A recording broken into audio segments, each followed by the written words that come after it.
Obi-Wan Kenobi Episode 1. The show was announced years ago. It was delayed. There was rewrites. It was finally released on May 27th, and it was trash. I was not looking forward to this show. I know how Disney operates. They have a history of bad writing, destroying Star Wars, and pushing political narratives. The Obi-Wan Kenobi show, episodes 1 and 2, were no different. Here is my review for episode 1. Episode 2 will be released shortly after. The episode starts off with a recap. This was inserted for the hashtag fake fans. Any real fan has seen these movies many times and don't need a recap. This would have been better off as a trailer for the show. The first scene is a flashback to the attack on the Jedi Temple. If you've been tuning into my live streams, you know I want to see death in the Jedi Temple. I wanted something hardcore. I wanted to see Anakin rage. This scene is exactly what the TV9 rating suggested. We got one strong woman protecting kids, bad choreography, bad cinematography, and bad acting all in one. Total garbage. For all the shills and the Disney Star Wars sympathizers, tell me, would you rather have seen this or Anakin rage? I'm guessing the little youngling in here is probably Reva. They might do something with that later, but after this TV9 Jedi Temple massacre, I'm not interested in any more flashbacks. We start off with a Disney bang, and the Inquisitors make their first appearance. We see the star of the show, Reva. The Grand Inquisitor, regardless how you feel about his acting, it doesn't match the Grand Inquisitor in Rebels. It's different personalities. This guy has publicly stated he didn't care to watch Rebels. He wanted his own interpretation of the character, despite it already being established in non-canon Disney Star Wars. That falls on the showrunner, Joby Harold, and the director, Deborah Chow. Reva immediately tries to kill someone by throwing a knife at them. The Jedi exposes himself, which is what she wanted. She tries to kill the Jedi, and the Grand Inquisitor stops it. Then the Jedi somehow magically escapes the three of them. We learn Reva has a fixation on Kenobi, causing her to rage. She literally knows everything about Anakin, Darth Vader, Obi-Wan. How does she know this? Part of a story is developing that kind of insight, figuring it out during the events of the show. She already knows. Are they setting up a Reva show that takes place before this one? We establish Kenobi's authentic lifestyle, then we get to the PTSD dream. This is something I was anticipating, and I was disappointed. Again, this dream was very TV9 rated. He needed something more dark, more trippy. Use some fucking creativity. I don't believe from watching this dream that Obi-Wan is mentally tormented by his past. Any random Star Wars YouTuber could have edited something better. I haven't felt you this tense since we fell into that nest of gun dogs.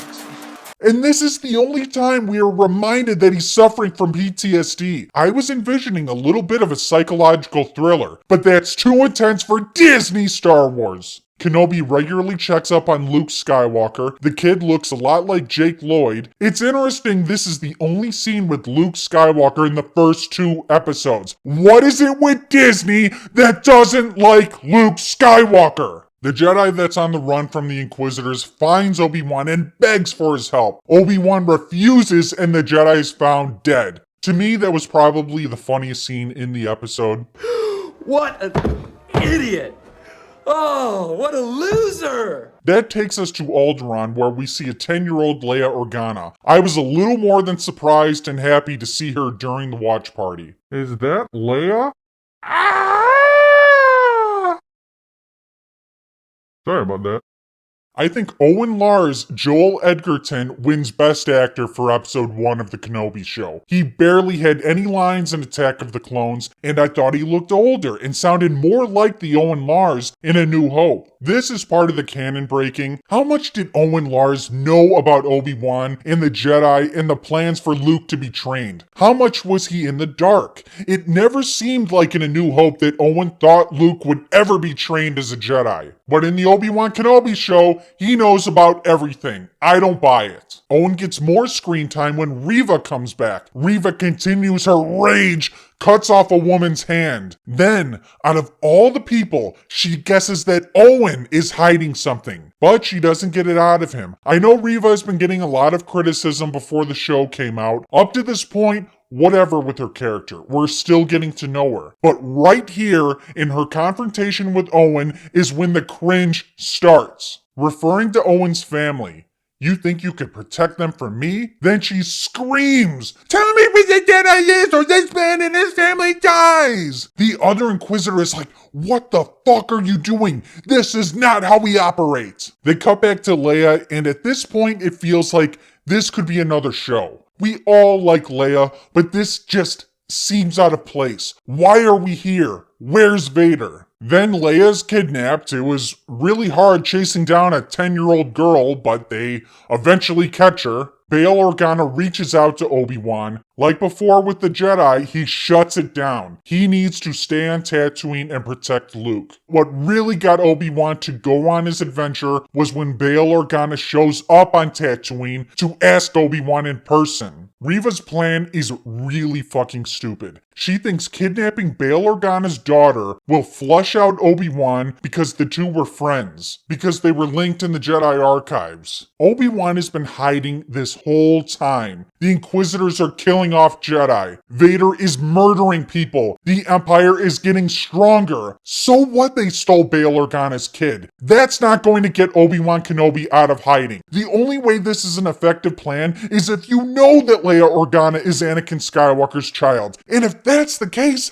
how does she know this? It's bad writing, a bad plan that works out in her favor. Obi-Wan then digs up the lightsabers. I knew he was in exile on Tatooine, but I was always under the impression that he was training, staying fit, staying ready. He didn't come off as a total bitch in New Hope. He sliced and diced Darth Maul in Star Wars Rebels, but apparently for the past 10 years, he's been laying around jacking it in a cave. So tell me, why should I be excited for this duel with Vader? He hasn't picked up a lightsaber in 10 years, or even used the Force, and he's going to have an exciting match with Vader? And what's the point in even having Obi-Wan Kenobi watching over Luke Skywalker when he doesn't have his lightsaber? He's not even using the Force! What's the point in him watching when any Inquisitor can just find Luke and kill him? Who's going to stop him? Out of shape, out of practice, unarmed Obi-Wan Kenobi? I will take the child and watch over him.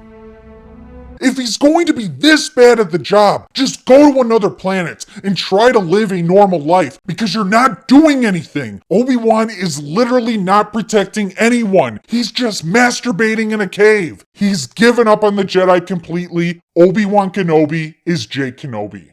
That's the end of the first episode. The show is already a failure. All the leaks have proven to be true. Obi-Wan Kenobi episode 1 was trash. Let me know what you think about this episode in the comments. Become a knight, subscribe to the channel.